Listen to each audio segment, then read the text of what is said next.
Uh-oh.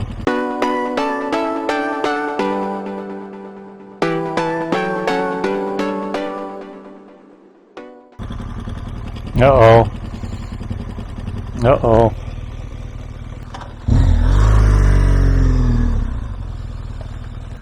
No, it's not an oil leak.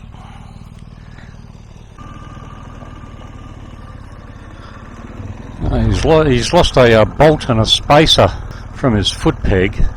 You would think that he would have noticed it straight away, so we're just going to trickle down this road and then I hope that we can find both bits. Well, no, like so far, I mean the spacer is round in shape, so if that was to fall off and hit the ground at 80 k's an hour, that could spear off anywhere in the bush. Same with the bolt, I guess. Well, we never found the nut and bolt, and you know what?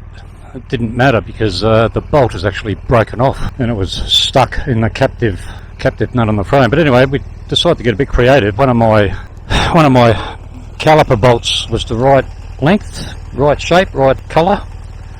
What it wasn't was the right thread, different thread, just by a whisker. It wasn't going to fit, so he's just going to run with one bolt holding that foot peg on, and hopefully we'll be able to figure something out at Musgrave Roadhouse or a township called Coen. We looked at other options, you know, bits that are redundant on the bike, like rear foot pegs, you know, anything that was going to hold that sort of thing on, but no, wasn't going to happen. Never mind, it's not a deal breaker. He's still mobile. Anyway, we'll be okay.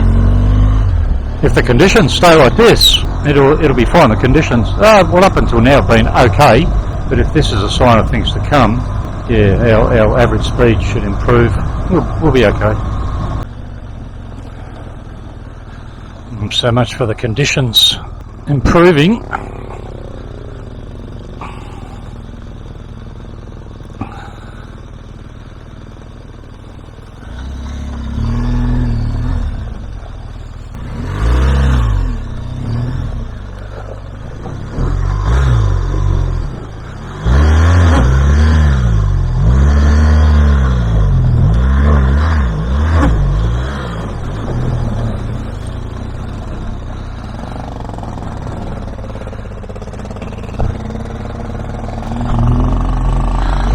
Got wet feet.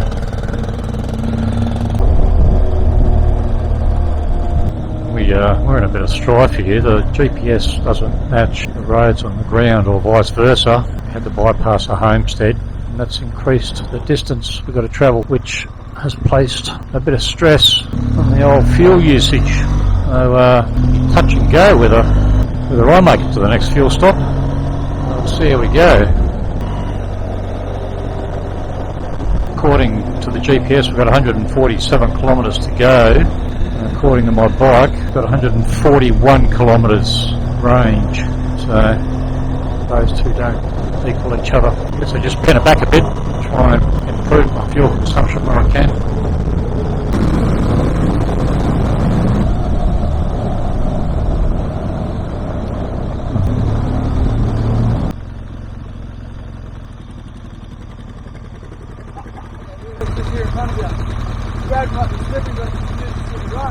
She'll be right, of course. See you, mate. She'll be right. Might be a bit slippery. Yeah, right. Probably can't see it, but we're heading west at the moment. We're supposed to be heading north. All this is doing is burning fuel. The road's not marked on the map. The GPS can't even find a route between us and our destination. I have no idea where we are. There's signs of life. It's just a maze of tracks, none of which relate to the GPS. So an old mine of sorts, an old batching plant or something, crushing plant, I don't know.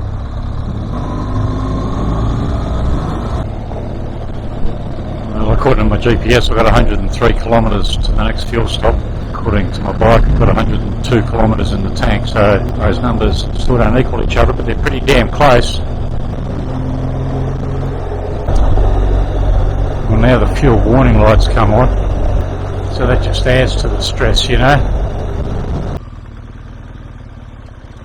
Now this is the road we should have been on yesterday. If we went left here, that will take you back to the Mitchell River crossing, the one that's currently closed. So it's taken us 24 hours to do the bypass. 24 hours. Yeah, it's been painful in places. Anyway, we'll pull over and have a rest, regain our composure, and then head off. We've still got 87 k's for fuel.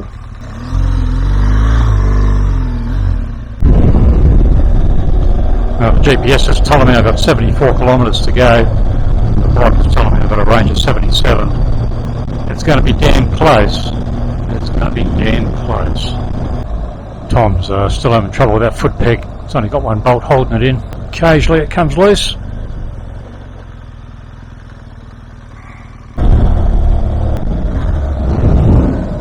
Alright, we're coming up to the Peninsular Development Road. This road runs north-south or south-north, depending on which direction you're going in. And this is the main road that'll take you up to the tip of Cape York. This is the one that I'll be staying on now for the majority of the time, although Tom wants to see parts of the telegraph track, so he might challenge himself on that. Anyway, the problem I face immediately now is that, according to the bike, I've only got a range of about 15 kilometres, and the next fuel stop's 22, so I'm not quite sure how I'm going to go. I'm not going to make it. I'm screwed. The range on the bike has just gone to 0, and I've still got 10 kilometres to go before the fuel stop. I think I'm going to be pushing it the last 5 kilometres.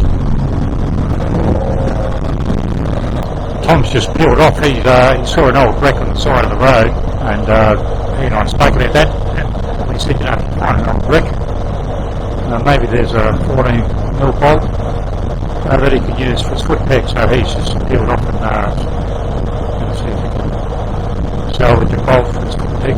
I'll continue on and get fuel. Well, welcome to Musgrave. It was supposed to be 700 kilometres between fuel stops. It ended up being 750 because of bypasses around bypasses. Anyway, I've made it. Busy place. Busy place. I better not jump the queue, otherwise everybody will start cracking the shits.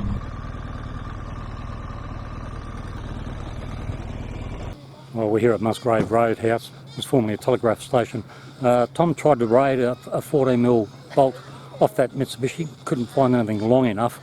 While we've been waiting, he's bumped into a few blokes in four-wheel drives, and they've got a bolt that fits. But now we think the thread is stripped. So he's not having much luck trying to sort out this footrest. With no success. That bolt is just too short. He can't get it. He can't get the thread to start. It is the right bolt. It's just not quite long enough. So we'll go to Coen. In fact, Coen's about the last township of any sort. So if we can't fix the problem there, what I've suggested, that's a bit extreme, I know, but if we can't find a bolt, then we'll find somebody with a stick welder and make it permanent. Anyway, we'll see how we go.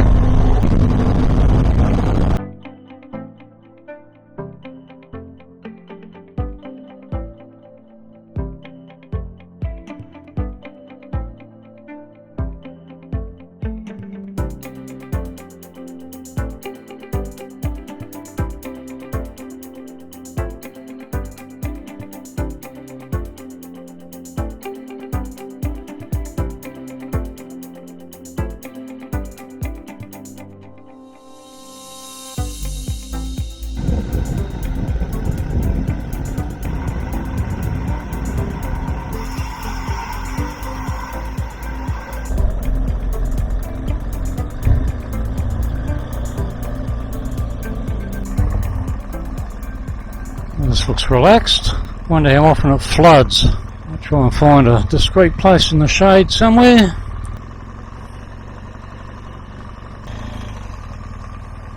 Elevated position. Beautiful. Nice. Well, we stayed in Coen overnight. Coen's a tiny community, like all of them around here, I guess. But Tom's got to get that bike sorted before we leave here, because he's hoping to do parts of the old telegraph track. I'm not going to do it, not on my bike, but he's hoping to do parts of that, satisfy a want. So the bike's got to be right, because you wouldn't want to tackle any part of that track if everything's not 100%. So he's contacted a bloke at a workshop here, and they're hoping to source a bolt that'll fit and do the job.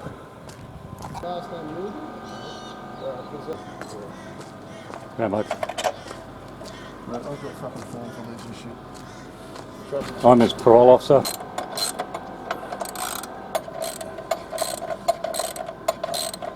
Morning of day 14. Tom's been able to sort out his foot peg. It'll be like new now. He'll double check, triple check during the day, I'm sure, but at least he can put weight on it, which he couldn't do before. And he's going to be standing on the pegs quite a bit, I think, once he gets on the telegraph track, so that'll give him a bit of peace of mind. Stifling hot here. We're in North Queensland, of course. That's the bloke who provided the bits. Yeah, stifling hot here. It's winter time here in Australia, of course, but that's the only time really it's safe to travel up here in North Queensland, or Northern Australia anywhere. Yeah, the humidity floors you. But during the wet season, summer here, a lot of the roads will be closed because of flooding. Anyway, we got a couple of hours on the Peninsular Developmental Road, Archer River 65, this way, no fuel for 65 k's, and most of it's unsealed, a bit of bitumen, but most of it's unsealed.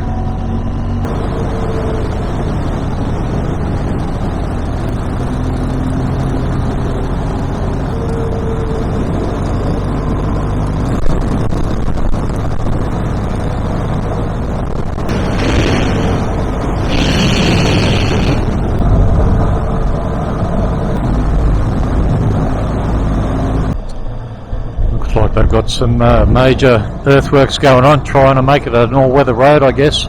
Takes the fun out of it for mugs like us. It obviously helps the local population.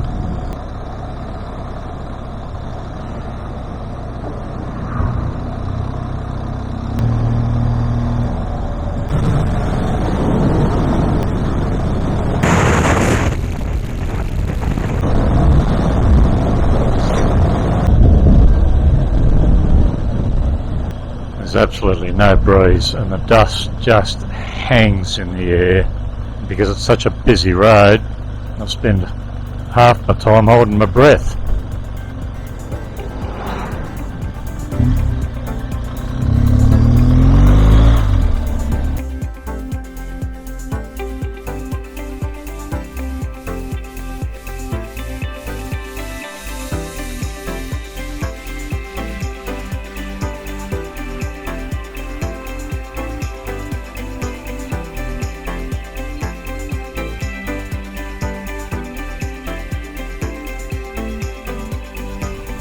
Alright, this is Bramwell Junction.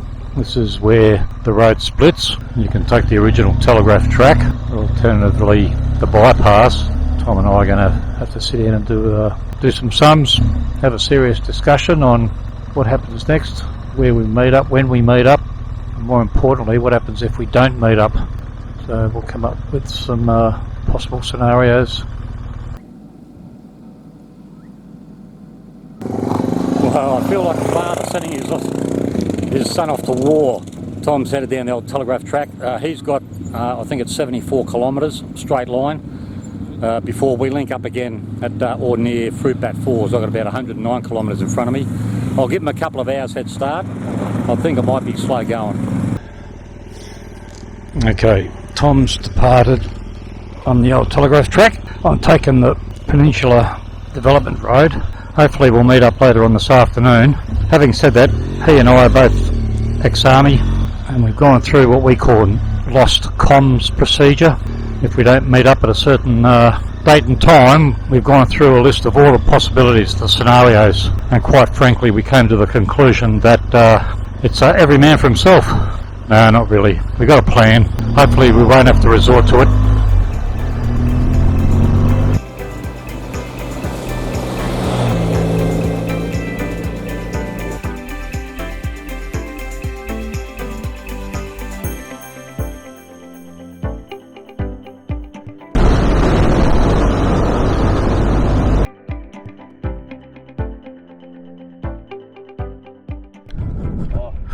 Say again? Diesel mechanic. No, I'm not a diesel mechanic. I was at Bramwell Junction, and somebody asked me if I was from Cape York Motorcycle Tours. Right, yeah, no. So, I don't know what it's about. Yeah, no, I pulled a vehicle up and said to go in and tell her when the bikes come in into Bramwell Junction to come on the PDR instead of going up the tally track. Okay, alright. No, I just thought I'd... Yeah, no worries, mate, cheers. What's happened? I don't know, mate, something that goes somewhere. I've checked every fucking thing, but... Alright, well I've just checked, I've just left obviously, I don't know, 20 minutes ago. That's all good. And there was nobody... No bikes there at all? No. So, yeah. Well, there was a group of 3, but not you, not you blokes. There's 17 of them. Okay. Alright. Another fire. That's can't be good.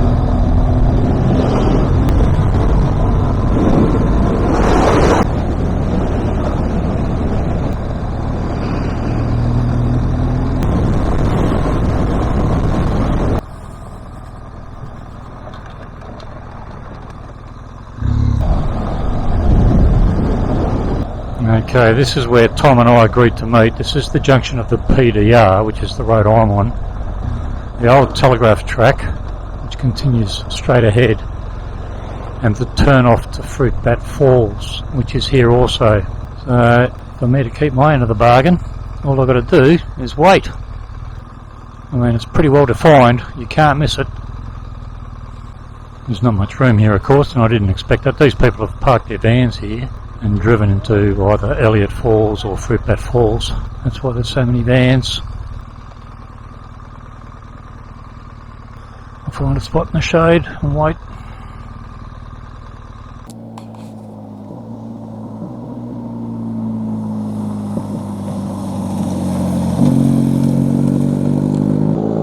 No, not him. Not him. I think when Tom pulls up here, he's going to be surprised just how long it took him. Anyway, I'll wait.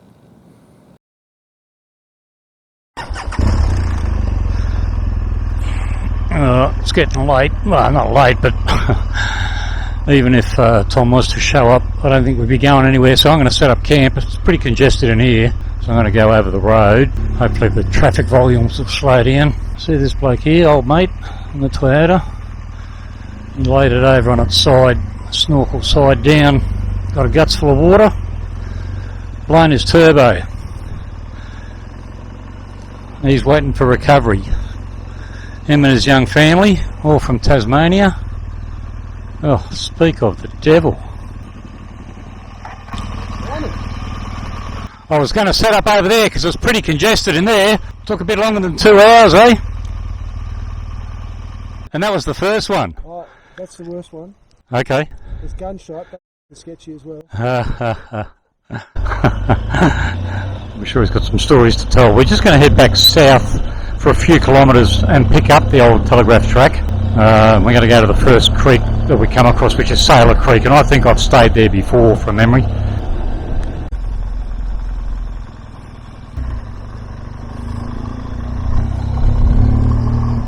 Alright, this is the old telegraph track. We'll just go in about 3 kilometres to the first creek crossing and camp there.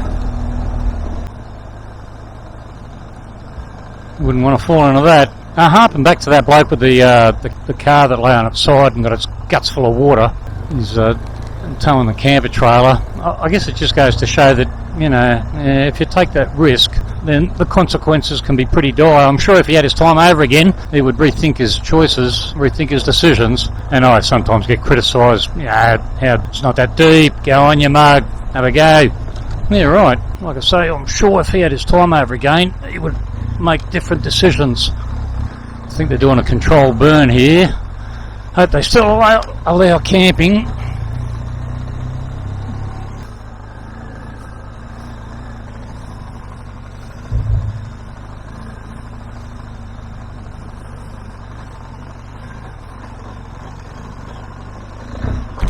Oh.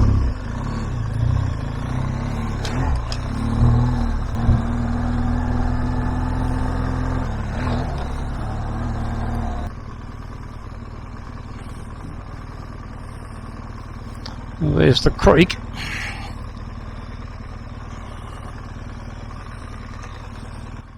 Back up there.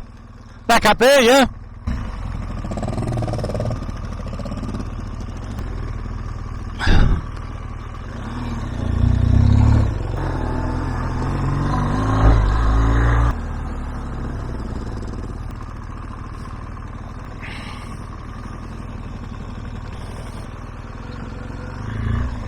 Jesus.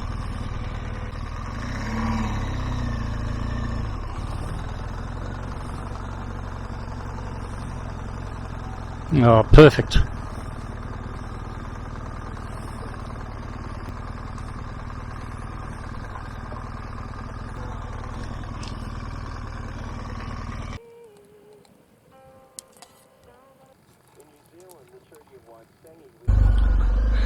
You wouldn't want to fall in that hole. Just going to go down a track that we noticed last night after we set up. Just want to see where it goes. Might lead to a better campsite for next time. Oh, I didn't realise we had neighbours. This is the end of the track. My guess is that leads to the end of the creek line. I'm not going to go down there.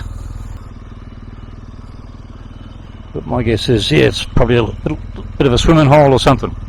Tom's on a lighter bike. He can go and check it out. No, nothing of note. So probably just a bigger area, I guess, if you've got a camper trailer. Alright, from here we'll head back along the telegraph track for a few kilometres until it meets up at the PDR, the Peninsular Development Road. Then we'll go back to Fruitbat Falls, have a look there. Thankfully it's early morning and maybe the crowds won't be so great because that's going to be a pretty popular place, I think. And then after Fruitbat Falls, Tom is going to continue on the telegraph track, he thinks, and I'll stick to the PDR and we'll meet up eventually, I guess, somewhere. Yeah, Tom was pretty exhausted last night when he pulled up. Slow going for him, about 25 k's an hour, some tough patches. The first one he got into, but he couldn't get out of. He couldn't go back and he couldn't go forward. And some bloke on an ATV who had a winch fitted actually pulled him out, otherwise he'd still be there.